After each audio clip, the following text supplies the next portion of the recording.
जय माँ मंगला जय जगन्नाथ सांग मैंने आज हूँ आम बासळी उत्सवर तृतीय दिन माने शेष दिन आ पहुँची गली माँ को दर्शन करने कहीं माँ माने काली सभा बसला माँ आगे पहुँची गली माँ को दर्शन करी को देखिकी मनटा को शांति करने कि से पहुँची गली माँ को दर्शन करुच्ची मुंडिया मारुच्ची देखंतु आउ माने एते सुंदर लगुए से माने जगह माने आखि पानी आसला बारी माने एते कांद लगुए सब माँ मान को देखिकी माने मन तृप्ति हो जाता एते माने खुशी जी लगुला माने आउ 30 वर्ष पर पुणी ये उत्सव हम बोली मन भी दुख होता मन कहूला जमी प्रत्येक वर्ष ये उत्सवटा हुआ नहीं किंतु नियम अच्छी ना 30 वर्ष को थरे हम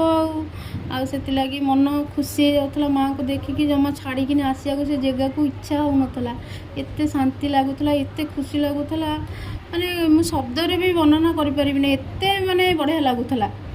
आ देखते आम माँ को आ